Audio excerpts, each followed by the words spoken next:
walitti bu'iinsa, wal dhabuu, wal loluu, goolii isa kamitti maxxansinee hiikuu dandeenya? Namuu yaaduma irratti walitti bu'a jechuudha. Wal dhabiinsi ollaa, wal dhabiinsi maalii kun deeme garamitti deema? Ilamantii yakkaa guutee gara yakkaatitti deemu jira. Akkuma Oromoon beeknaa kaasinis hin beekne. Eessa isaatu mudoo qaba? Bakka kam hir'atee itti dabalachuudha? Mudoon qabochaa hin jira bara. Ganaati garana transplanted ta'ee yookaan garana ergifatee ammayyaa waan as ga'ee jiruuf seera ammayyaatiin bitanii kaan itti kennani. Akka nama dhuunfaatti itti namanuus hin fudhadhu. Jaarsummaan ammayyaa haala mijeessituu kun immoo jaarsoliin filataman qaama hawaasaa sanaa ta'uu hin qabanuu jedha. Kuni jaarsummaan nuti beeknu, jaarsummaan Oromoo beeku, jaarsummaan hawaasni Itoophiyaa beekuun waliif faallessu maal jechuu isaaniiti? Manneen murtii nu qabnu ka'aanaallee haa ta'u, manneen murtii godinaallee haa ta'u, mana murtii waliigala abbootii gadaa waliin hojjenna. Jaarolee biyyaa waliin. Amaluma hojii isarraa abbaan alangaa amma eeruu isa gaheerraa dhimmoota qoratee qulqulleessee maal godhee ragama san irratti hundaa'ee mana murtii biraan gahe. Manni murtii garuu carraa kana qaba. Keessattuu dhimmoota siviilii seerumti nu araaraa iddoo kenna.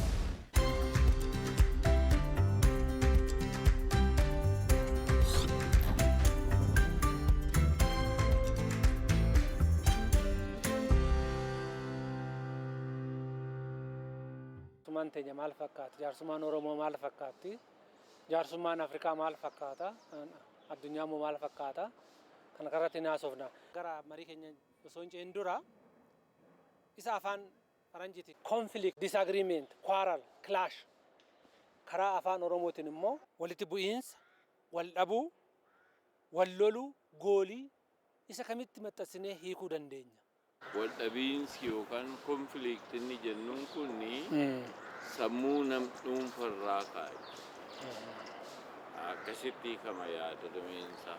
Yaada rimeensaa kana amma konfiliiktii jedhu kana afaan keenyaan hoggaa hiiknu kamtutti kalaa walitti bu'iinsa moo wal dhabuudha moo wal loluudha moo gooliidha kamtu sirriitti hiika isaa ta'uu danda'a? Konfiliiktii kan jedhu kuni wal dhabdeedha. Yaada rimeedhaan hoggaa fudhannee ilaallu wal dhabdeedha.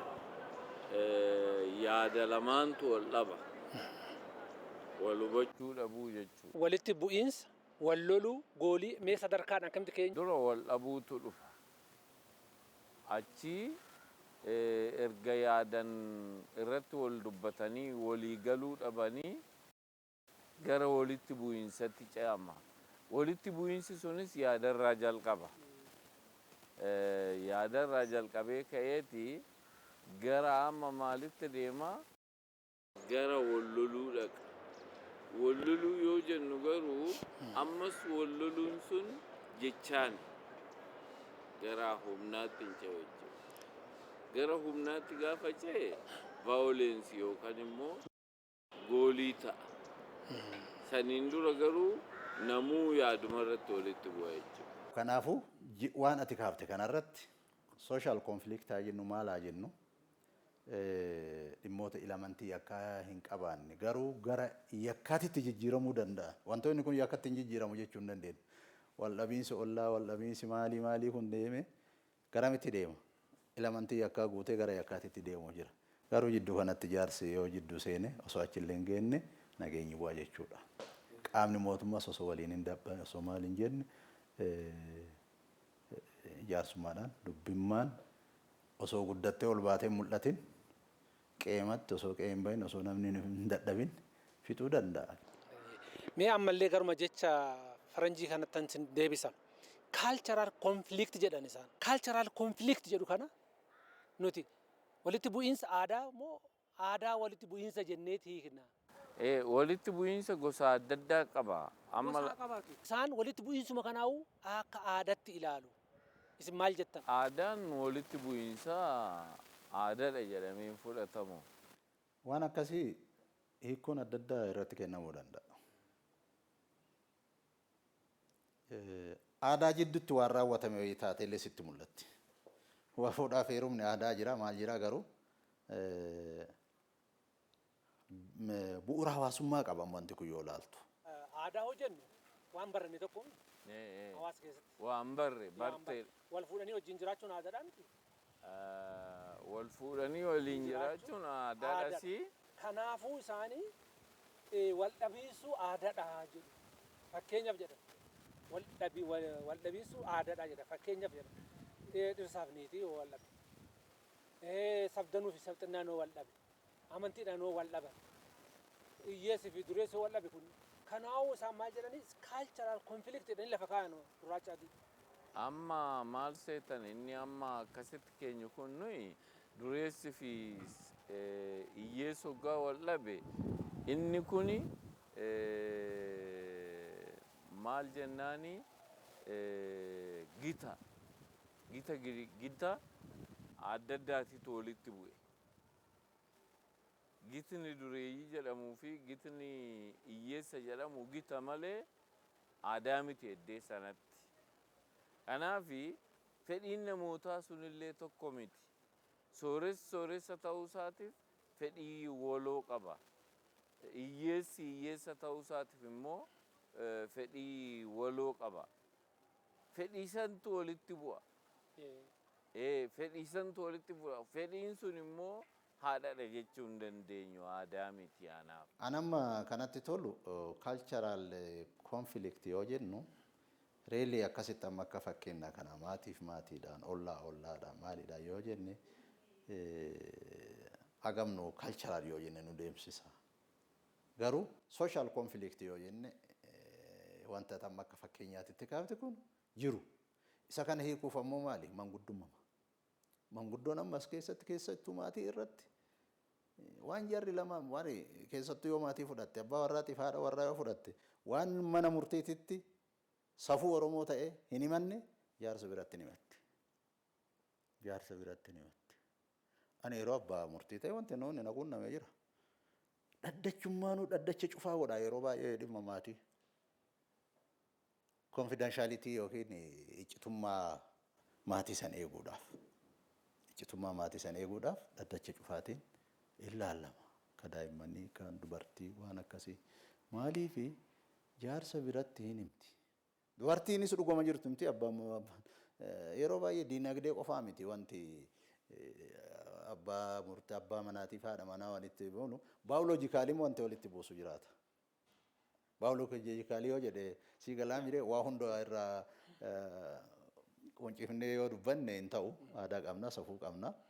Wantoota akkasii sanuuyyuu mana murtii duratti ibsuu irra jaarsa biratti fala barbaadu. Hawaasni akka aadaa, amantii fi duudhaalee garaagaraa duudhateet rakkina isaa ofumaa hiikkata. Keessattuu hawaasni Afrikaa fi Eeshiyaa akkatti furatu beeka jedha.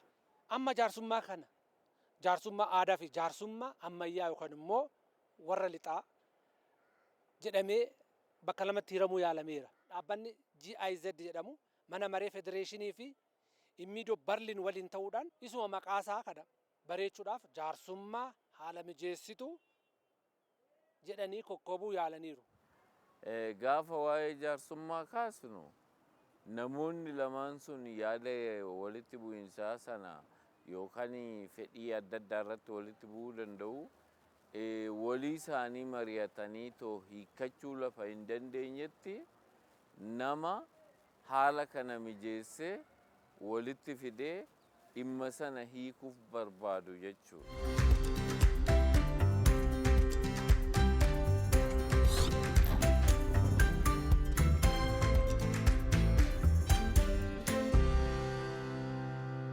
Uummanni Itoophiyaa jaarsummaa ittiin deddeebifatu seera qaba. Sirnas qaba. Fakkeenyaaf jaarsummaa Oromoo shanee, torbee, saglee, gosa qixa battalaa kootti dhufee afarsaataa kana laaltaniira. Kabiraan immoo jaarsummaa kaabaa shimgilinaa jechuun jira, shangoon jira, awcaacinyiin jira. Gara kaabatti waggaa dhufne Gaamoo, Walaayittaa, Goofaa keessa immoo cimteetti ka jedhu jira. Seera, seeriyoo, Guraagee fi Silxee keessa jira. Addooyyee Daqmeetti ka jedhamu jira. Warri Sumaaleetti fayyadamu. Makabinna ka Affaar jira. Baay'eetu jira. Kuni osoo laallamee hir'ina isaatiin argamti kuni afaan guuttatee hir'ina qabaa. Jaarsummaan aadaa biyya kanaa jedhanii kaa'an. Maaliif? Maal irratti arganiiti? nuti amma rakkoo hiikkachuudhaaf kadhaa lafa biraan naqne. Namni akka nu jajullee hin barbaannu. Kan namaallee tuffachuu hin barbaannu. Keessumaayyuu saba Oromoo biratti aadaan jaarsummaa beekamaadha. Durumarraayyuu kaasee sabni kun rakkoo gosa gidduutti uumamu. Rakkoo abbaa warraa fi haadha warraa gidduutti uumamu. Rakkoo maatii gidduutti uumamu. Yoo jarri waliin mari'ataniitu akkaataa gosaa fi akkaataa mariitiin hiikkachuu dadhaban jaarsumatu hiika. Jaarsillee safuu ittiin hiikuu qaba. Seera kamtu ammayyaa kamtu ammayyaa miti ka jedhu ani waan itti waliin galla qaba. Wanni alaa dhufte inni akkasitti osoo ibsine wayya. Alaa dhufe waan alaa dhufeef ammayyaa jennee kaasuun sirrii miti. Kanoo jennu wanni nu barbaachisaa kan raawwa baratti jiraachuu danda'a. Hundi zeeroon baay'isuuf hiyyaa miti.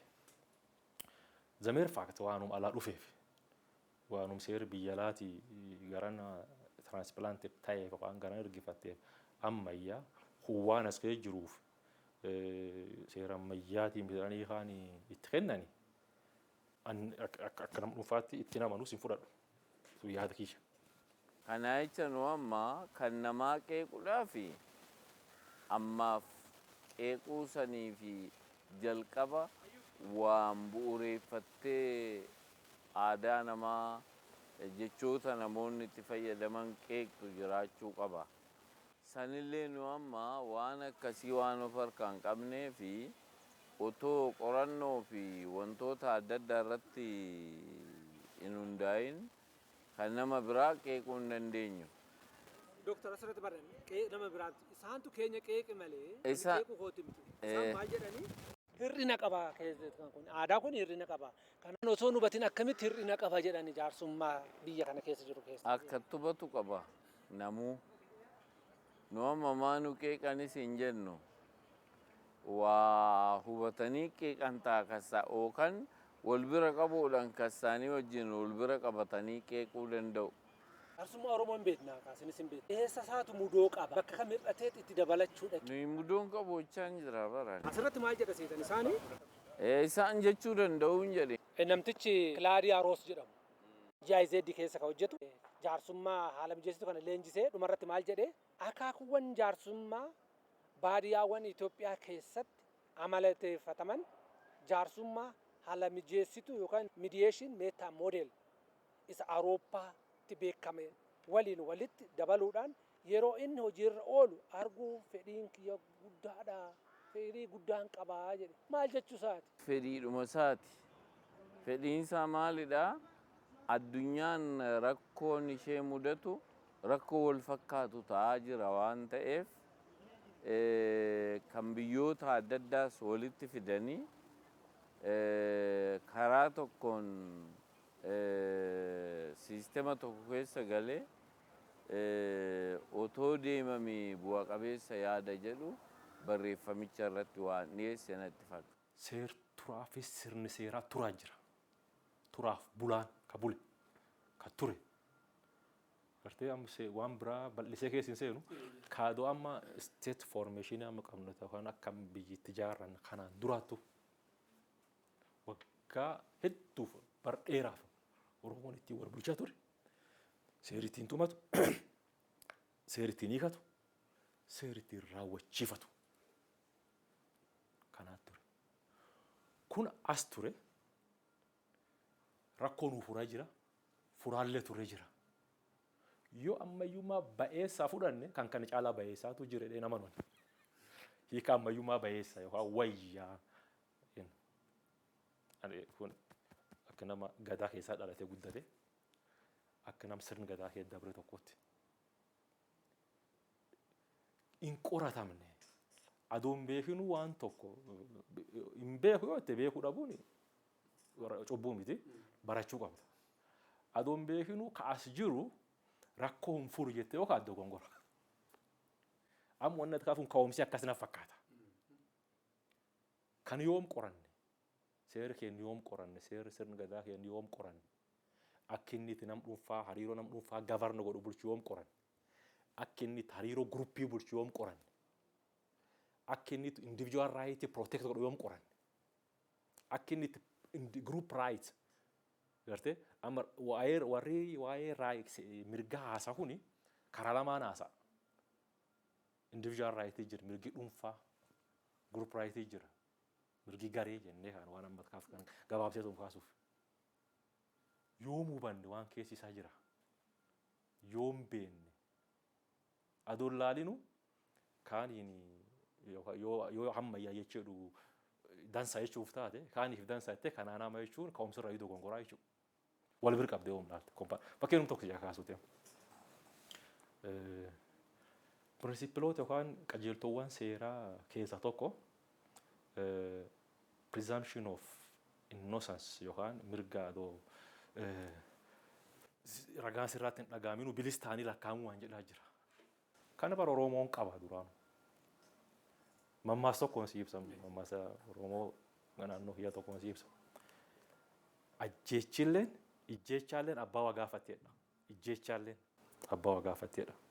Ijjeechaalleen abbaa waa gaafatteedha. Kun jechuun adoo wasiin gaafatinuu sitti muranii jechuudha. Si gaafatanii gartee mirga dhagahamuu kan kee. The right to be heard waan jedhaa jira miti. Kun mirga dhagahamuullee wal qabata. The right to be heard waan jedha kan achiitu nu durii qabna. Si dhagayeeti akkan si himatanii jiranii maan jettee si gaafate waakkachuuf amanuu kan kee gaafate yoo waakkatte yoo ragaan jiraatu dhugaa si barbaade yookaan aadaa dhibiin dhugaa baasee si muraa malee akkanumaan lafa ka'ee waan himatamteef waan si muruu miti. Egaa kaayi namtichi kun nama Awurooppaati. Nama Jarmani. Yaada rimee jedhameera yaadni isaa kun. Jaarsummaa ammayyaa jedhameera. Jaarsummaa warra lixaas jedhameera. Jaarsummaa haala mijeessitus jedhameera. Mediation meta model afaan faranjiitiin jechuudha. Kanaan dura bara 1940 keessa akka lakkoofsa Awurooppaatti Raashaan biyyoota 15 walitti qabattee biyya taate. Bara 1991 immoo 15 kun bittinnaanii Raashaa waliin biyya 16 ta'aniiru. Yeroo kana jaarsummaan haala mijeessituu isaan jedhan kun jaarsummaan lixaa jedhan kun ammayyaa kun eessa dhaqeeti moo isatu kana hojjete innaa uummata kurdoota innaa kaasnu karaa hedduun cunqurfamaa jiran karaa hedduun biyya dhabaa jiran karaa Turk karaa Sooriyaa karaa Iraaq karaa Iraan fi karaa Armaaniyaa dhiphatanii jiraatan jaarsummaan isaanii ammayya nuun jedhan kun eessa dhaqe gaafasan kan biraa Israa'elii fi Filisxeem yeroo mara walitti bu'aa jiran. Gaafa walitti bu'iinsa Israa'elii fi Sooriyaas akkasuma. Gaafa walitti bu'iinsa Arabootaa fi Israa'elaatis akkasuma. Mediation kun maal ta'e asuma dhiyoo kana haa dhufnu. Ingiliziin gamtaa Awurooppaa keessaa luqqaatee baateera. Jaarsummaa ammayyaa jedhan kana. Jaarsummaa haala mijeessitu jedhan kana. Jaarsummaa mediation meta model jedhan kana. Kanatu addaan isaan fottoksee addaan isaan babaase. Moo jaarsummaan kun eessa dhaqaba yeroo sana? Biyya keessattuu jaarsi sobiitti walitti araarsa malee sobii waliin dhabsiisu. Nama walitti araarsa malee hin bittinsus. Fedhii adda addaallee walitti dhiyeessa malee addaan hin fageessus. Jaarsa jechuun akka biyya keenyatti jaarsummaa jechuun namoota fedhii adda addaa qabanillee walitti kaleesseet walitti fideet karaa nagaatiin namoonni sun fedhii isaanii tokko tokkorraa otoo caalee anatu moo'e anatu kana ta'e otoo hin taane karaa hidda walitti bu'iinsaa hambisuu hin dandeenyanii akka biyya keenya. Jaarsummaan ammayyaa akka isaan ibsanitti Paaworii of keessaa qaba. Paaworii of keessaa qaba. Fedhii biyyootallee of keessaa qaba. Seerii laafaa kaa'anii jabaallee nan qatuudha. Jabaaf laafaallee wal qixa bulchaa jechuudha. Jabeenni dinagdeen ta'uu danda'a, aangoon ta'uu danda'a. Soo seerii waa hundaayyuu oli Oromoon duriyyuu qaba. Olaantummaa seeraa kan jennu kan. Yoom qoranne yoom laalliin qoratamne Kanaaf adoon qoratinu the mere fact biyyoota qarooman yookaan biyyoota alaarraa waan dhufeef qofaa kun ammayyaadha keen kun waan as jiruu fi ammayyaan ta'an akkasiin leebel godhuu ani itti fudhadhu namanu haa ta'uuti immoo wanni beekamuu qabu seeronni jiran sirnaan kanaa keenya kanaa waliin deemanii nu hojjechiisuu danda'an waan jiraniif nu amma akka mana murtiitti wanni nuti dhufuu jiru akka mootummaa qabnu hin jira tamannaa hin hojjennaani akka caffeen baasu ka paarlaamaan baasittiin hojjenna dabalataan ammoo caffeen keenya seera aadaallee beekamtii kennu heeriin waan eeyyameefiif sanillee as daballee waliin akka wal duroomsu wal deeggaraa deemuu fi heera mootummaan baase hiikuu akkuma jiru ta'e inni kaalleen dirqama heeraan nuu kennamu waan ta'eef tanaaf tan hojjechuu jirra. Tokkummaa fi garaagarummaa jaarsummaa aadaa fi jaarsummaa haala mijeessituu qabxii aga 8-9 lafa kaa'ameera. Achi keessaa waa lama jechuun barbaada. Tokko jaarsummaa aadaadhaaf wanti jedhamu jira asitti. Jaarsoliin filataman qaamolee lachuu kan beekanii fi mataa isaanii kan wal beekan ta'uu qabaa jedha jaarsummaan aadaa. Jaarsummaan ammayyaa haala mijeessituu kun immoo jaarsoliin filataman qaama hawaasaa sanaa ta'uu hin qabanuu jedha. Kuni jaarsummaan nuti beeknu, jaarsummaan Oromoo beeku, jaarsummaan hawaasni Itoophiyaa beekuun waliif faallessu maal jechuu isaaniiti. Akkaataa kan keenyatiin namootni jaarsa filatanii jaarsummaa nama waggaa filatan inni araaramuudhaaf walii gale sun lamaan jaarsummaan nu haa laalu jedhee walii gale sun namoota filatuun kan irratti walii galan ta'uu danda'u qaba akka keenyatti. Inni kun maaliifi namoonni sun loogii kan malee nagaadhaaf qofa nu hojjetu jedhanii itti amanuu danda'uu qabu. Tokko gartummaa tokkootiif hin ta'u jechuu danda'uu qabu. Kanaaf nu biratti akka kan keenyatti kan kana ta'uuf jarri isaan immoo haala mijeessituu jedhan immoo jaarsota miti. Salumaayyuu jaarsummaadhaaf haala mijeessu malee jaarsota miti isaan. Eddee itti jaarsummaan sun geggeeffamuu danda'u. Lafa itti jaarsummaan sun taa'uu danda'u. Eenyu fa'aa yoo filatan akkamitti yoo deeman odeeffannoo gidduu deemanii maal jennaani faddaalaa yookaan dallaalaa jedhan haala mijeessituu kan jennuun kun. Kanaafi bu'uurarraa isin eenyu filattu akkam wayyaa jedhanii jarri fedhiidhuma isaanii jara lamaanii heegurra darbee jaarsummaa keessatti gahee hin qaban jarri. Faddaalaa yookaan immoo dhaadheessaa hedduu deemu. Jecha kana itti fayyadamullee asitti rakkisaadha. Rakkisaadha. Garuu hedduu deemaa qaba Oromoon. Fakkeenyaaf abbootii seeraa yoo taatan isin dhimmi tokko yoo isin bira dhufe kan himatuu fi kan himatamu yoo isin bira dhufe isaan keessaa tokkotti yoo firooma qabaatan hin teechan dhadhacharra. Hin teechan kunis akka seeraati. Akkas. Annoon ammayyaa kunis immoo haala akkanaa jechaa jira. Fira ta'uu hin qaban jedha. Aadaa teenya duudhaa teenya balleessaan jiru. Amma isaani jarri barreessitoonni kuni maal irratti akka dhaabbatanii barreessan isaantu beeku. Kitaaba isin na gaafattan kanallee kitaabni kuni argeera. Ministeera nagaatii fi mana murtii waliigala Oromiyaatitu dhimma kana qopheesse. Nuunillee waanuma isaan qopheessan kanan nu qaqqabe jechuudha. Dhimmicha ta'umsarraa. Qorannichi kan keenya miti. Qorannoo kana kan qoratan abbaa qaba achi gubbaarratti. Abbaa qaba qoratu garuu fudhattanii isin. Nuti bakka nu fayyadutti qofa itti fayyadamna. Waan jarri nutti man qofa nuyi fuunee dabarsinee namatti kenninu miti.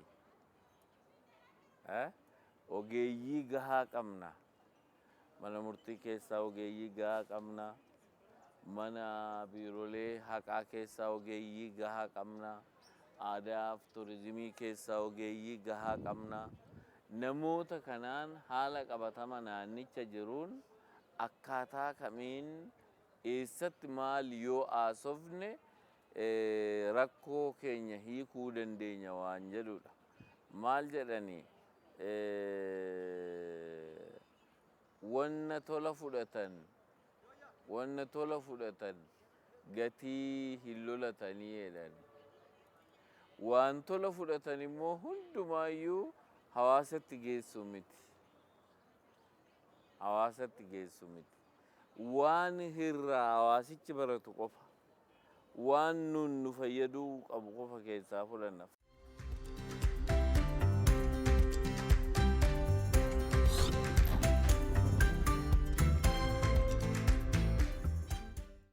Abbootiin gadaa yookaan immoo wayyuuf wayyittiin hojii isaanii keessatti dhugaa baasuu irratti dhimmi isaan bira dhufe hin dhokatu. Dhugaanis hin dhokattu. Hammi isaan bira dhufes hin waakkatu. Waakkatees jalaa ba'uu hin danda'u. Tooftaa isaan itti fayyadaman jira. Isin gaafa ragaa dhabdanii rakkattan gargaarsa isaanitti lallabattanii isinitti dhufu isinitti hidhattanii. Amaluma hojii isa irraa abbaan alangaa amma eeruu isa gahe irraa dhimmoota qoratee qulqulleessee maal godhee ragama san irratti hundaa'ee mana murtii biraan gahe. Manni murtii garuu carraa kana qaba. Keessattuu dhimmoota siviilii seerumti nu araaraa iddoo kenna wanta ta'eef. Seerri mataa isaa seerri deemii falmii hariiroo hawaasaa araaraa fi ni naffeera. Inuma araarri sun akka murtii dhumaatittis ilaallama wanti isaan irratti walii galan. Jaarsummaan maanguddootaa keenyaa yookaan abbootii gadaa keenyaa dhugaa baasuu seera kabachiisuu irratti kan hundaa'edha. Isin akka mana murtii olaanaattis ta'ee gadi aanaatti jaarsummaa maanguddootaa yookaan immoo abbootii gadaa keenyaa kanarraa fulaan itti fayyadamtan jira. Akka hedduuf waa hedduun ibsuu dandeenya. Nu manneen murtii nu qabnu ka aanaallee haa ta'u manneen murtii godinaallee haa ta'u mana murtii waliigala abbootii gadaa waliin hojjenna. Jaarsolee biyyaa waliin hojjenna. Jaarsolee biyyaa taa'ee waliin hojjennu nu dubbiin cufa akka gara mana murtii dhuftin jajjabeessinu. Tanaaf jaluun qabaayyuu wani nu am gorsinuu fi hojjennu uummatii aadaa qabuu fi seera qabuun rakkoo qabu akka furatu jajjabeessina. Walitti bu'iinsa nam dhuunfaallee haa ta'uuti walitti bu'iinsa gareellee yoo taate aadaa jira jaarsaa jira jaarsum qabaniin adoo mana murtii hin dhufinu akka furatan jajjabeessina. Tana keessatti jaarsoleen biyyaa guddoo manneen murtii keenya gargaarte abbootiin gadaalleen akkasuma jechuudha. Seerummaan deemii falmii hariiroo hawaasaa fitaa beessina sir'aat ka jedhamu sunuyyuu dhimmoota araaraatiif manni murtiis kennuu danda'a. Gaafataniillee qaamni lamaan kunis yoo gaafate jaarsoliin biyyaallee yoo gaafatiin kenna iddoo sanitti hojjeta. Amma taphni kun eessatti wanti amma araaraa wal qabatu bu'aan isaallee ka argamus ka madaalamus ka seerummaan amma hojiirra jirullee haga ta'e agarsiiftuu qabu eenyu biratti mana murtii biratti. Wal dhabdee namoota tana namoota walitti fida fayyisanii dhugaa baasanii namoota walitti araarsanii akka beektaa gara akka mana murtii kaan kadhabeef yookaan ka dabsatame hin jirre. Hawaasa keessatti nagaa buusuu nagaa barbaadan buusuu irratti jaarsoleen bu'aa hedduu buuftee jirti. Yoo dhimmummaan mana murtii itti baname eegum galmeen banamteeyyuu abbootiin seeraa keenya carraa wal falmitootii namooti wal dhaban suni dubbii jaarrummaan furachuu kennaniif jajjabeessuu jechuudha. Galmuma irratti sirni itti tolchine ittiin madaalla abbootum seeraatu waan ittiin madaallu keessaa karooruun baafanneeyyuu waan ittiin madaalla keessaa dubbii mana murtii dhuftee fi galmee manneen murtii banamte keessa galmee agamiitti gara jaarsolee qajeelee galmee agamiitti ammoo qajeelee achumaan fala argata jettuyyuu waan ittiin wal gamaggamnuu fi ittiin gabaasii dhiyaatee ilaallu keessa tokko waan taateef hojii hojjantan keessatti jaarsoleen sadarkaan jiran jaarsi Oromoo jaarsoleen naannoo Oromiyaa keessa jirtu guddoo nu gargaarte guddoo manneen murtii gargaarte. Keessattuu naannoo Shawaa kana irratti yeroo ani mana murtii tures maal jaarsotuma kanaaf hundaanii ta'aniitu jira. Sirna jaarsummaa kana manni murtii dhibbaa godhuu ka jalqabe har'aa miti turee jira. Bara 2004 haga jihaatitti iyyuu dhibbaa guddatu godhamaa ture.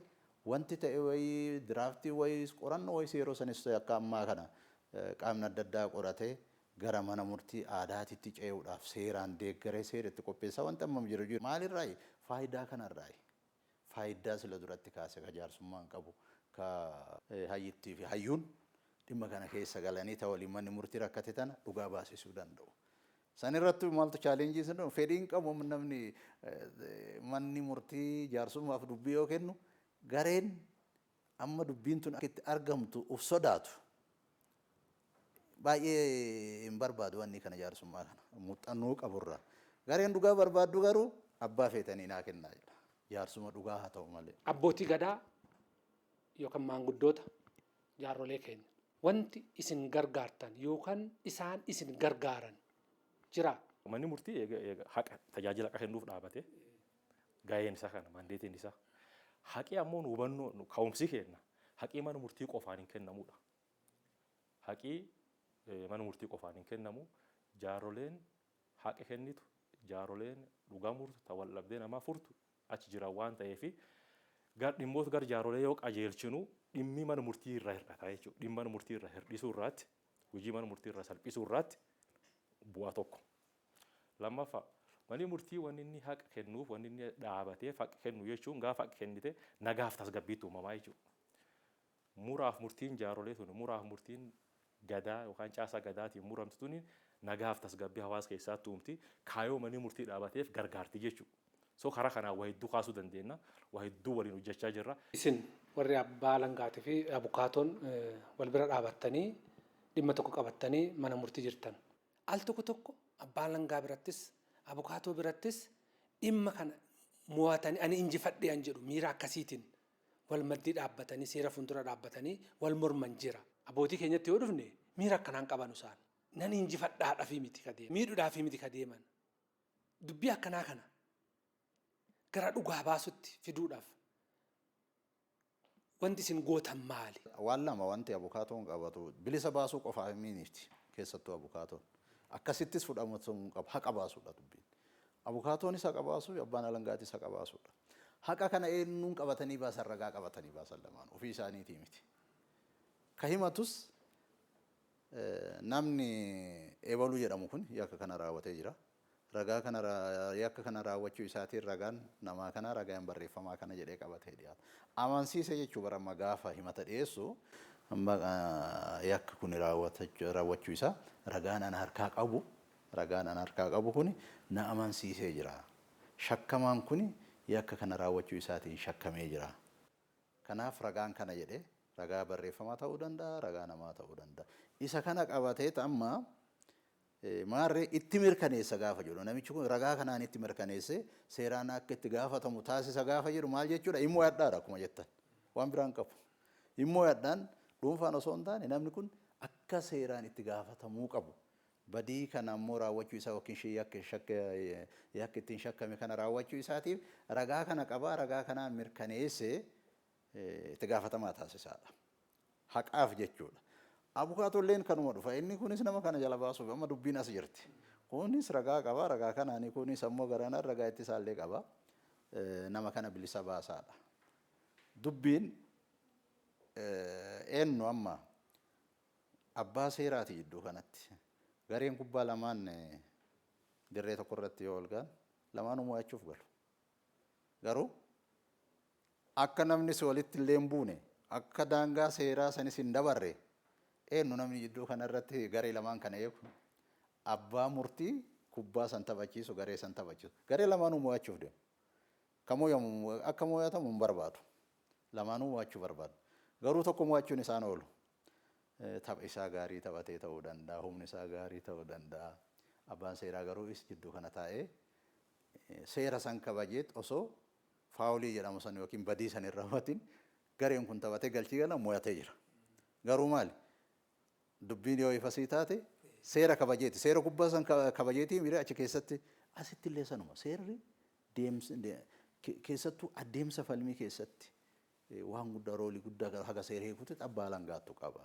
Manni murtii himannaa isaa bira gahe gara jaaroleetti yookaan maanguddootti yookaan abbaa gadaatti dabarsitanii kennuun jira. Dhimmi isin maanguddootti dabarsitan kun yeroo keessan isin jalaa fudhatu laaltaniiti moo dhimma salphaati jettanii salphistanii kan laaltan immoo yookiin immoo furmaata isaa kan itti dhabdanidha kan maanguddootatti gadi buustan kun. Seerii biiteenna kun dhimmoota jaarrummaa qajeelaniif dhimmoota jaarrummaa qajeeluu hin dandeenye jedhee waan kaa'e qaba. Keessumaa kiriminaal loon jechuun seerii akka. Seerii akka irraa taa'ee jira dhimmooti araaraan xumuramanii araaraan fala argatan achumaatti fala argatan jiru. Seera hariiroo hawaasaa immoo cufaayyuu. Hariiroo hawaasaa dhimma hariiroo hawaasaa dhiyaatu kamiyyuu yoo warri wal falme fedhii qabaate. Gartee fedhii warri wal falmu irraatti hundoofti. Dubbitan jaarrummaa laallaa dhaatee yaada dhiyeessitaaf. Dubbiin teessatuun adoo jaarrummaa laalamte sanii fala argattee wayyu. Maan jennaan jaarrummaa laaluun baasii diqqeessa. Turtii ati beellamman murtii dhaaba diqqeessa. Walxaxiis falmii diqqeessa waan taateef dubbii teessatan amma wanni nu haasa'u jiru eegida galmee mana murtii banamte. Galmee mana murtii banamte harka abbaa seeraa jirtu. Jettee yaada dhiyeessitaaf hin dirqamsiiftu waan taateef. Fedhii yoo inni qabaate dhimmoota hariiroo hawaasaa kamiyyuu seeriin dhoowwaa waan taate. Nu akka reefu sii kaase wanni seerii daangeessa jirti. Keessumaa seerii akka gamii akkaatiin waan agamma seerii sun jijjiiraminitti wanni nu amannuuf ta'uu qaba jennu akkuma jirtuutti taate ammaaf seer jiruun hojjennu waan taateef dubbiin seerii daangeessa jirti. Ta seerii daangeessa kanallee uummatii mana murtiitti alaatti yoo falitti kennate manni murtii hin jajjabeessa. Fedhii qaba godhamaallee jirtu waan taateef hin godhina hin jennu.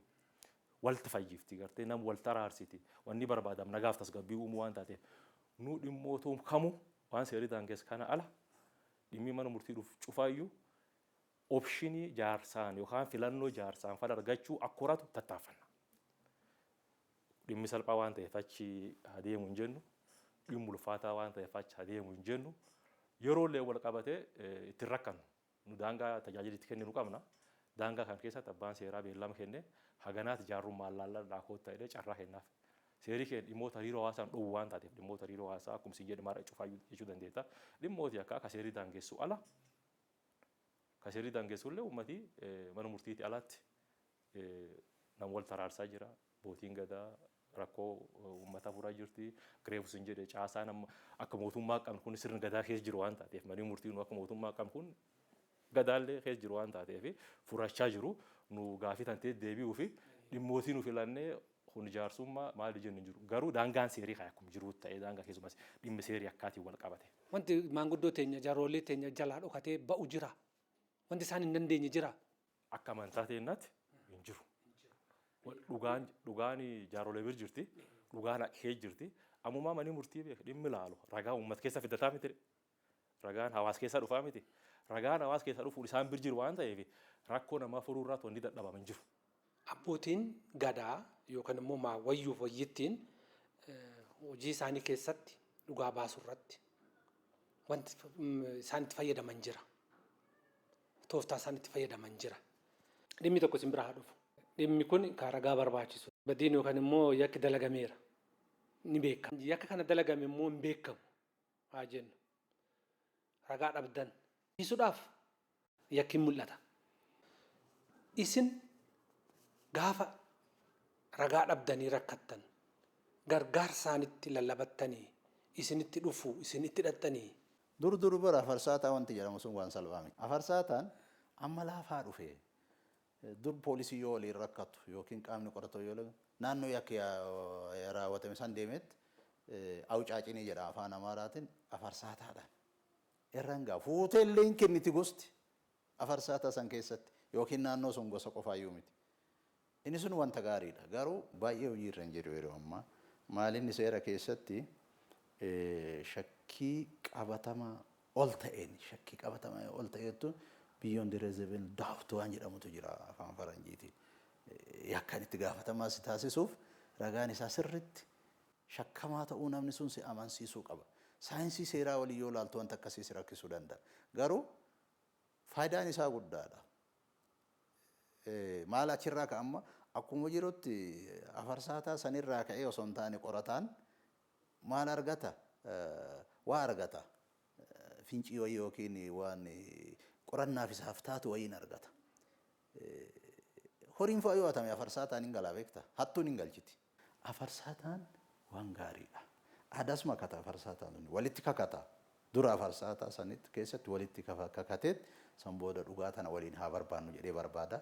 irra gaya ebaluu kana shakkinee jedha yookaan dholfatee jaarsa beekamaa ta'etti waan shakkusan nama shakkusan hin ibsa san booda maaltu gaarii ta'a sani qofatti hin qoofu qaaqaamni qora isii godhateetti faana dhayaamu faana dhaya ragaallee argachuu qaba achirraa ka'e waan dhokatan ragaa argachuu danda'a namicha sanis argatee amanuullee danda'a namnis yookaan ammoo ciraa waan badee san keessattuu saamichaa wal qabatee qabeenya wal jalaa fudhachuu wal qabatee akkasumas yakkoota gugurdoollee yoo ta'e isiin afarsaatarraa kaatu sun ta dura afarsaataa jedhamee itti fayyadamu sun gaariidha.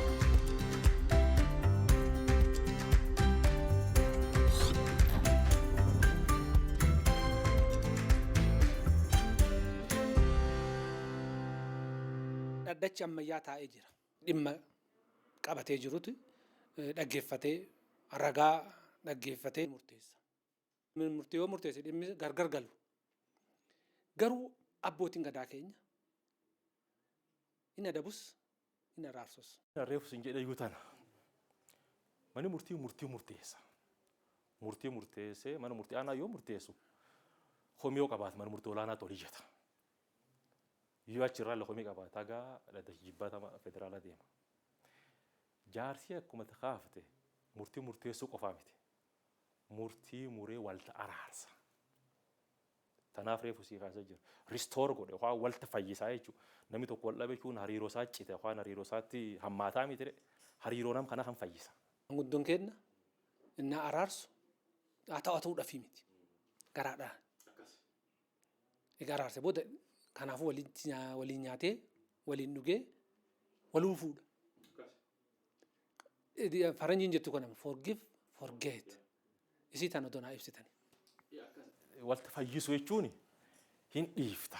Sirnaa jira. Namni walta araarsanii akkuma kutaalee Oromiyaa gargaraa sirni gargar ta'uu danda'a. Sirnaa jira. Araar gootee qaltee karaa adda addaatiin eebbifattee walta araarsita. Hin dhiiftaa jechuudha. Dhiisuun tun dhiisuu dhugaati. Zan tanaan forgive jennu. Forget jechuun ammoo waan dhiiftuun laddeete jechuudha. Dhiifamiinuu tana dhiifamii qara yoo waan halee dhiiftuun dhiituuf keessan qabaateen dhiifamiin ta'u. Tanaaf yaa dhiise forgive godhee jira. Yaa dedhe forget godhee jira. Ammaachi warri kun akkuma durii jiraata jechuudha. Ka wal fuudhuu maleellee wal fuudha. Ka waliin godaanuu maleellee waliin godaana. Ka waliin jiraachuu maleellee waliin jiraata. Ka waliin qotachuu maleellee waliin qotata. Ka waliin bocachuu maleellee waliin bocata. Siigaltee waan jechuu barbaada. Kanaaf restorative justice warri afaan faranjiitiin qoratee barreessuu waan dubbiin isin jedhu gartee walti deebisa. Gargarimmaa qaba namni kun. Kaleen adabsatee mana murtii dhaqee falmatee abukaatollaa bitatuuti ufiyyuu falmi beekaa falmatuuti mana murtii dhaqee adabsateedhe miir dabsatamuutiin namni sun irraan fagaatu. Jaarsi sirnoota amma kutaa Oromiyaa keessatti karaa adda addaatiin yaanguu dandeenye kanaan hagar qalatee meedhichi walti keeyyee meedhichi walti kaayee dhiigaa sirna dhiigaa waan adda addaa godhuu dandeenya kaasuu dandeenya egaa kutaa Oromiyaa keessatti maqaa adda addaa waan qabuuf sanii waa walta araarsuu fi namni kun walta fayya jechuun tokko ta'a jechuudha. Wanni halee jidduu warraa tumamtaan jidduu baatee jirti jechuudha. Tanaaf garaagarummaan amma murtii mana murtiitii fi muraa jaarsa muraa sirni gadaa nu jennu tana tun tokkummaa jabeessiti tun walti nan fayyisti tun obbolummaa jabeessite jechuudha nam wal dhabsuun lamaan jidduutti tanaaf forgive goota forget godhu kan wanni agarsiisa akkuma halee kaan deebitee waliin jiraata jechuudha. Shakkamaan kun ragaan dhabamee gale garuu badiin akka jirtu ni beekama.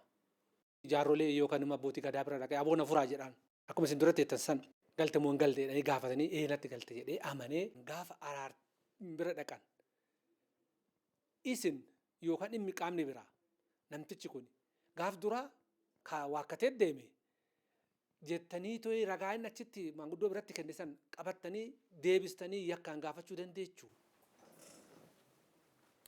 Gaafii isin galee? Gaafii lanaa galte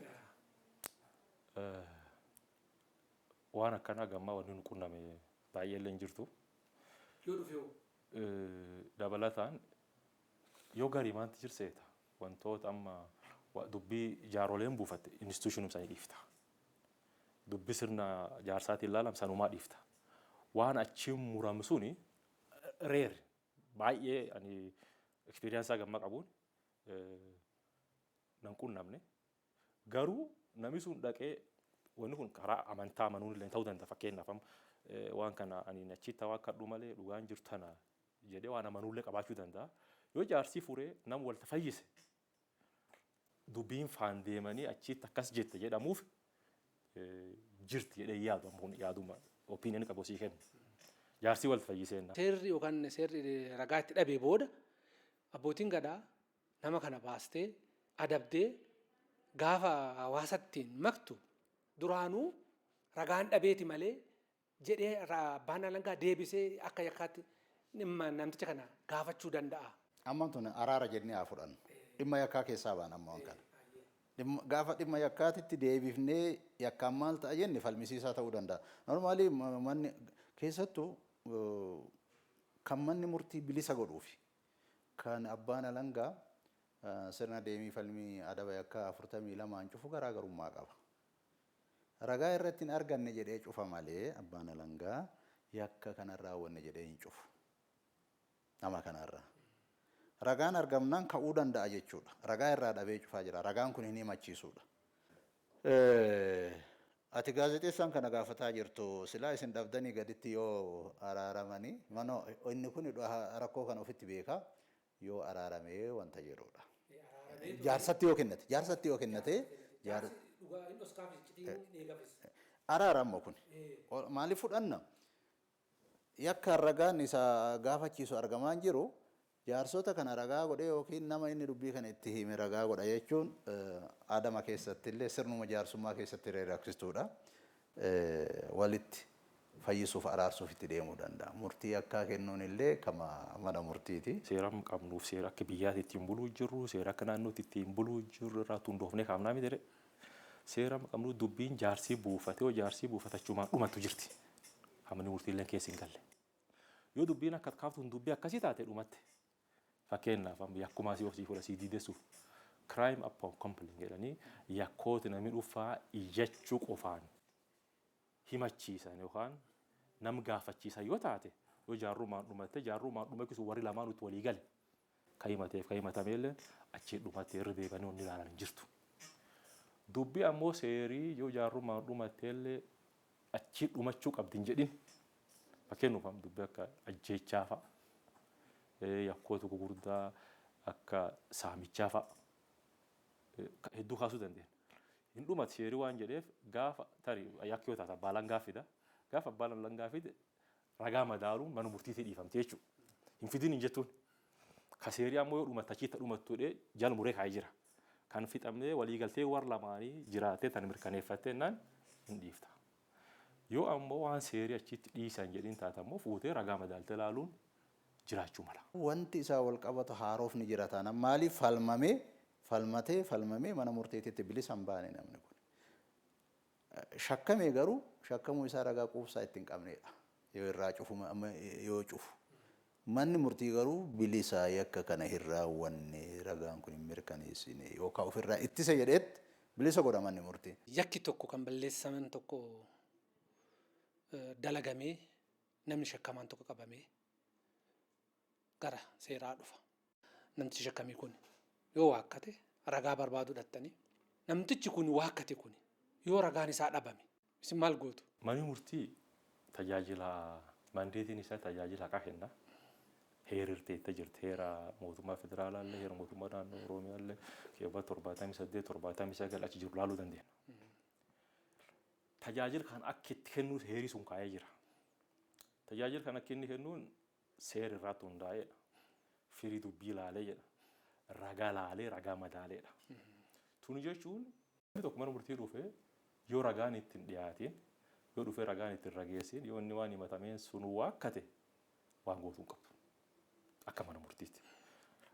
Hojiin ati hojjedhu isin jedhaniyyuu seera irratti hundaa'e firii dubbeechuun faaktii achi dhiyaate wanta sun laali waan sun ragaan madaali murteessedha.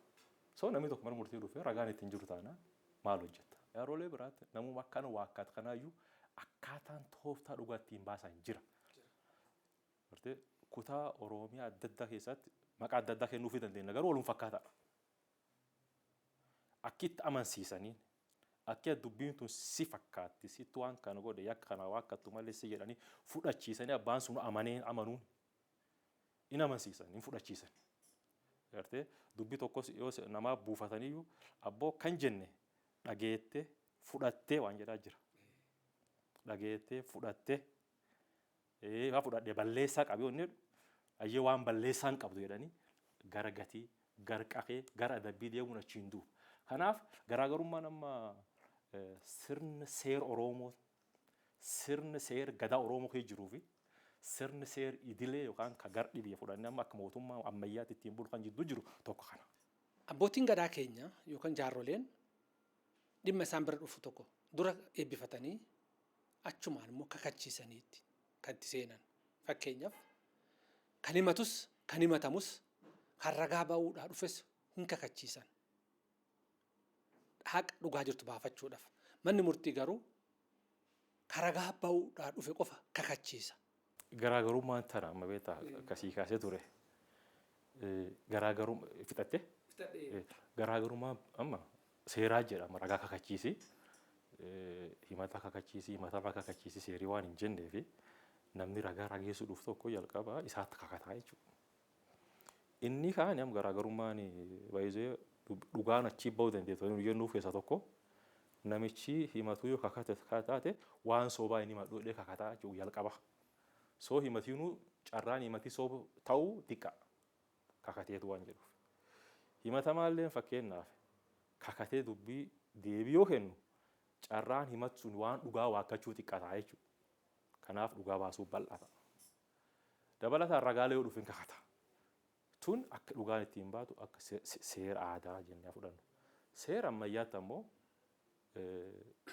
fakkeenyaaf bakkeewwan iyyatu gariitam iyyata kakachiiftu jira. Bakkeewwan muraasa iyyata dhugaa ta'uusaa jedhee kakachiiftu jira. Garuu gaafa mana murtii dhuftee falmii geggeessitu ragaa kakachiifta seeraa jedhu waan ta'eef ragaan sun kakatee dhugaa dubbachuu danda'a sooba dubbachuu danda'a. Daaratu jira daaraan haa godhu jedhee kakata qabate namni ragaa ta'u sun waan si jibbisiisu. Ka dorrobe naan dhalin ka bobba'ee nagaan naan galin jedhee kakata. Ka facaafadhe naa hin margin jedha. Kan dhalate naa hin guddatin jedha. Dhalatu hin mul'atin jedha. Cilee qabatee cilee na haa godhu jedha. Rasaasa ciniineer tunnan dhabin jedha. Isaa kakaturra kakakuu san dhageeffatutu iyyuu suukanaaya. Kabbalan gaallee kanuma jedhee kakatee ragaa. Ka ittisaallee kanuma jedhee kakata. Miitire anamma nama wal falmu jiddittuu miti. Kanatti ulfaatu.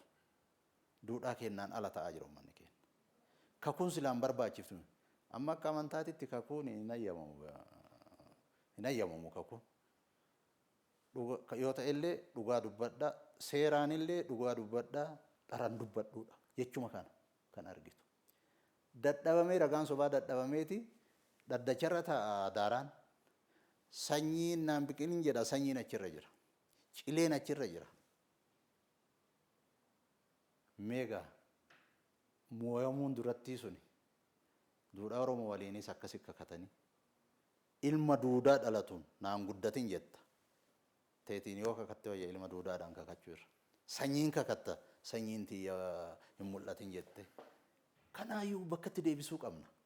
Kanaayyuu ka bakkatti deebifnuun waan safuu Oromoon taane kanas kakaratti deebifnu kakuu kana jalqabe gaafuma aadaa Oromtichaatitti tajaarsummaatitti deebifne jaarsi bari yoo shakke aantee isaatitti fire isaatitti kennee xuuxadhu laaliif jedhee kenna bara ani yoo yakka raawwadhe yoo shakkame yookiin namni na himate dubbiin jaarsummaa taate yoo ani waakkadhe ardatti kenna aantee firaatitti kenna firri suni maal godha hin xuuxata irraa gumas yoo ta'e bari isaa mi kophaa ka baasu biyyatu irraa baasa gosatu irraa baasa hagas deema isa qofattuun quufu aantee isaatitti gosa isaatitti fira isaatitti kenna balbala isaatitti kenna jaarsa gosa isaatitti kenna dubbii tana irraa xuuxadhumee na dhibde jedhe hagas deema jaarsi. Dubbiin ijaarummaa jajjabeessinuutii fi dhimmi mana murtiitti alaatti akka xumuramuuf feenuuf keessa tokko ragaa sobaa hir'isuu itti waliin dhufna yoo gaafii akka jiraateef ani yoo amma sirna naqaa akkuma biyyaa qabnuuf akka naannoollee qabnu dubbiin dhibuu jirtuu fi hubu yookaan gufachiisu jennee yaa keessa tokko ragaa sobaati. Amma namni kakateef sob dubbachuu dhabuu dhiisuu jira baay'inaan. namchu falaalachuu dhabuu dandeetti. So haguma ragaan sobu ta'uu natin inputii natti galteen tante sobu taate outputii illee sobu taate waan taate murtii illee sobu taate jechuudha. Murtiin sobu taate ammoo haqin baaftu jechuudha dhugaan baaftu jechuudha. Yoo dhugaan baafna ammoo hawaasa waliin fayyiftu jechuudha. Kanaaf ragumsoobaa akkana kanaayyuu ittisuu fi sirni jaarsiyaa akka ta'eef kan dhugaatti hin baasu. Kanami wayii matuuyyuu soba himachuu dhabuuf kakatu. Kanami himataa deebi'u kennuyyuu soba deebisuu dhabuuf kakatu. Karagaalleen kakatu. Kaqabataa maan ammoo waan laf jira. Jaarsi fuula sun jiru beeku kan jajjabeessuun barbaachisaa wali jennuuf tana. Garuu amma jaarsummaan tunuu iddoo hunda jirti Oromaa bira yoo jette ta aadaa irratti ta duudhaa irratti jirsun gaafisitti uuma. Dhaloonni ammaa kun ammoo numatu amma achumatti deemaa jirra naafsillee hagam beekna. Soboroo akka jaarsaatti waa laalaa jennee hagam beekna. Kanu duuba odeeffannoo nu jalaa baduuf deemti. Garuu utubaa saba keenyaati. Utubaa aadaa keenyaati.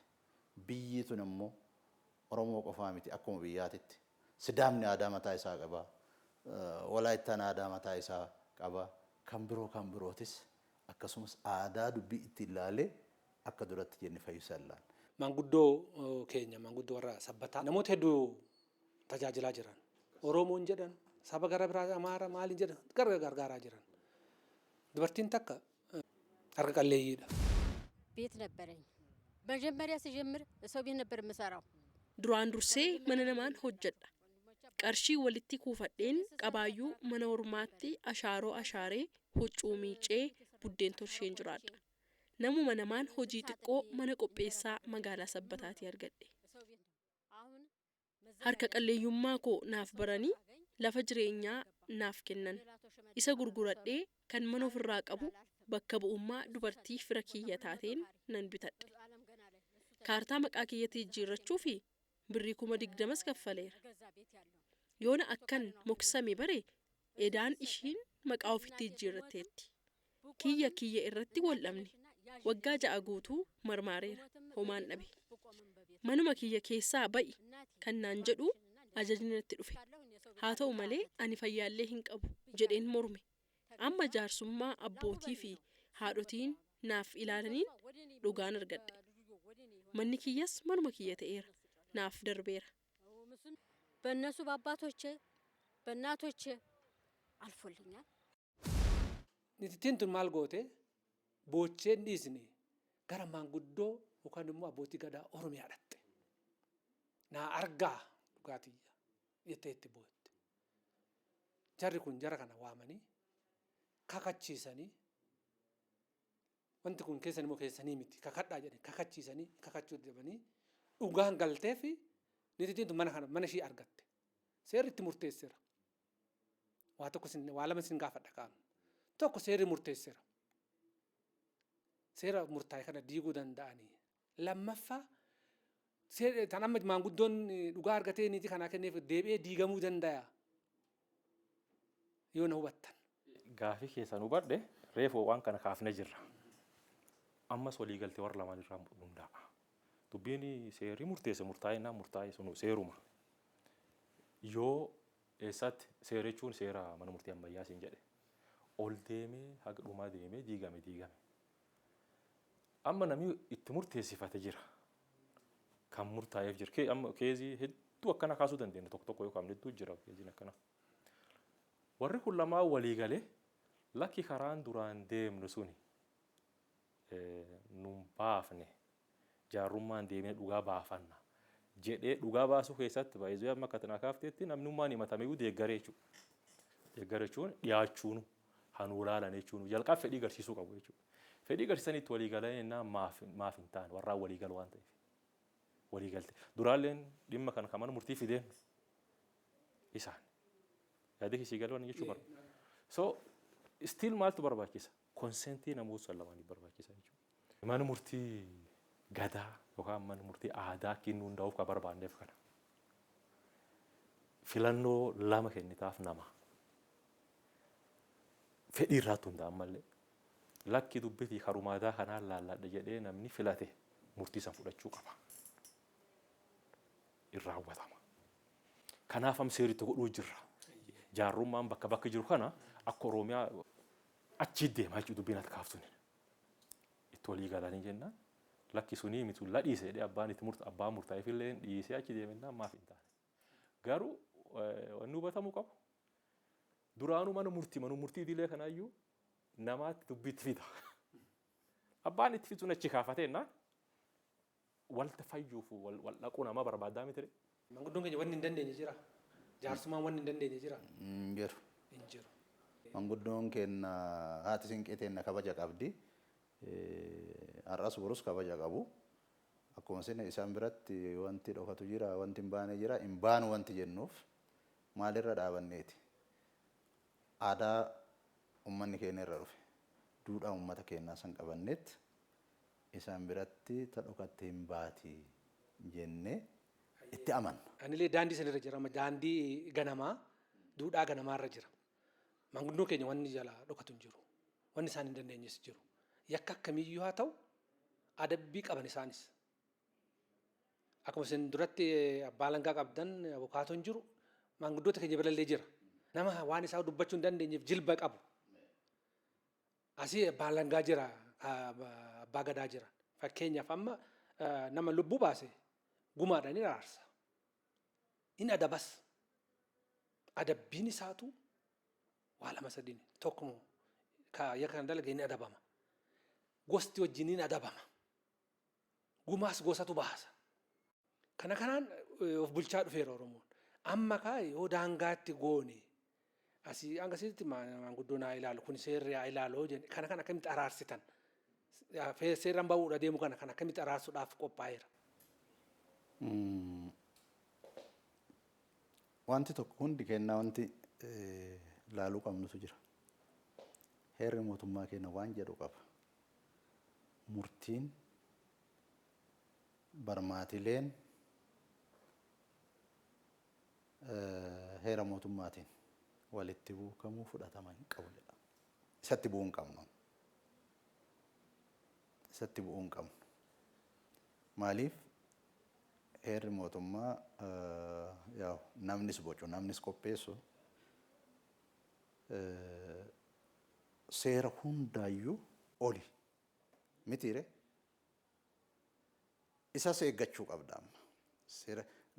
Seeraan alallee baatee hojjechuu hin qabnu seera keessatti hojjechuu qabu. Heera mootummaatiin dhimmoota walitti bu'an walitti haa bu'uumamu jechuu hin dandeessu. Garuu seerri kun amma labsiin kun qophaa'aa jira. Ogeessi asiis mana murtii irraayis mana hojii abbaa alangaayis walitti bahee wixinee qopheessaa jira. Wixinee seeraa kanarratti mariin ganaa gaggeeffama. Daangaanis yoo godhamee daangaan kuni godhamuu hin qabu yaani jedhu dhiyaachuu danda'a. Kanarratti daangaan godhamuu qaba, kanarratti daangaa hin qabu jedhamee irratti mari'achuu qaba. Wixineen isaa gaafa qophaa'e maaltu qophaa'ee nu wartuu ka waliin laallu ta'a. Har'a wanti qophaa'ee nu harka galee hin jiru. Seeraan jaarsummaa maanguddoota biyya keenyaa beekamtii kennuu irratti maal hojjechaa jirtan? Dubbiin tuni waan bal'oo gabaabsee tumsii kaasuu fi jaarsummaan nu qabnu kun baay'ee seerii amma nutti bulu yookaan ittiin hojjannu kuni seera sirna mootummaa hordofee sirna mootummaa amma biyya bulchaniin kan hordofee dhufe jennee kaasuu dandeenya. Kamtu ammayyaa miti kan gaafii biraati dhiisi. Akka ammayyummaan maaliin ibsamtiin gaafii biraa waan ta'eef dhiifnu.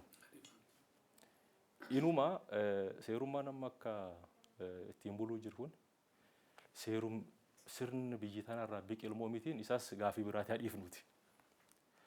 Seerummaan tana akka mootummaan ittiin bullu kana caalaa yoo akka reefu kaafne nagaaf tasgabbii uummata keessatti uumuu fi dhugaa uummata keessatti uumuu fi haqa baasuu fi kan gargaaru sirni gadaa kana seera aadaa jennee akka Oromootti amanna. Kana waan taateef amannee taa'uu qofa osoo hin ta'inu qorannoo gaggeeffame. Instituutiin leenjii qaamolee haqaa fi qorannoo seeraa Oromiyaa jira. Ilqisoo kan jedhamu madaama. Karaa isaatiin mee qorannoo wayyaa gaggeeffamtu seera sirna gadaa kana akkamta akka uummatii keenya itti fayyadamu akkamta akka uummatii keenya dhimmi itti bahu godhuu hin danda'amu carraan jiru maali waan jedhuun qorannoon bal'aan geggeeffame hojiin hojjetamu tokko qorannoo sana. Qorannoo sun irratti qaamoleen dhimmi ilaalu abbootiin hirtaa kan stakeholders warri jennuun argamanii qorannoon dhiyaatee mariin irratti geggeeffame. Qorannoon tun galteewwanii fi yaada qoodu fudhattooti tun kennanii gabbatte yeroo lammaffaa workshooppiin qorannoo sun irratti geggeeffame ammas dhiyaate rifaayin taatee qorannoon kun akka hojiitti hiikamu kallattiin taa'e. Qorannoo kan hojiitti hiikuu jechuun waan amma akka reefu bakka bakkaatti haasofnu. Aanaa akkasii keessatti jaarrummaan akkasitti dhimmi furaa jira. Godina akkasii keessatti jaarrummaan akkasitti dhimmi furaa jira. Jennu kana akka Oromiyaatti beekamtii seeraatiin haguuggii seeraatiin falitta kenninu kallattiin jedhu taa'ame yeroo ammaatti wixineen manneen murtii aadaatiif. Egaa maqaan isaa mana murtii aadaa jennu moo mana murtii gadaa jennu wixinee saniin murteessa. Marii irratti wanti akka jira mana murtii aadaa jedha kan jedhu jira mana murtii gadaa kan jedhu jira. San wixinaa'ee egaa wixineen dhufee mariin geggeeffamtu murtaawaan ta'eefi ammaatti kanaaf sun jechuu dhabuu dandeenya. Haguuggiin seeraa itti kennamu jedhee wixinaa jira. Hojiin tun ammoo bu'uura heeraa qabdi. Constitutional base qabdi. Heera biyyi teenya heera federaalaa yoo fudhannu keeyyata isaa 34.5 fi keeyyata 75 jalatti manneen murtii aadaa duraan jiraniif beekamtiin kennamuu akka danda'u manneen murtii aadaatiif amantaa jedha. Kontekestaan mittaa somnuu taalaasaa jiru mana murtii aadaa jennee mana murtii aadaatiif beekamtiin kennamuu akka danda'u. Manni murtii aadaa hundaa'uu akka danda'u tumee jira. Heerii mootummaa naannoo Oromiyaalleen keewwata 62 xiqqaa tokkoo fi keewwata 34 irratti caffee mootummaa naannoo Oromiyaa mana murtii aadaa jiru beekamtii kennuu akka danda'uu fi hundeessuu akka danda'u kallattii kaa'ee jira jechuudha. So constitutional base qabna jechuudha akka naannoolleetti akka biyyaalleetti.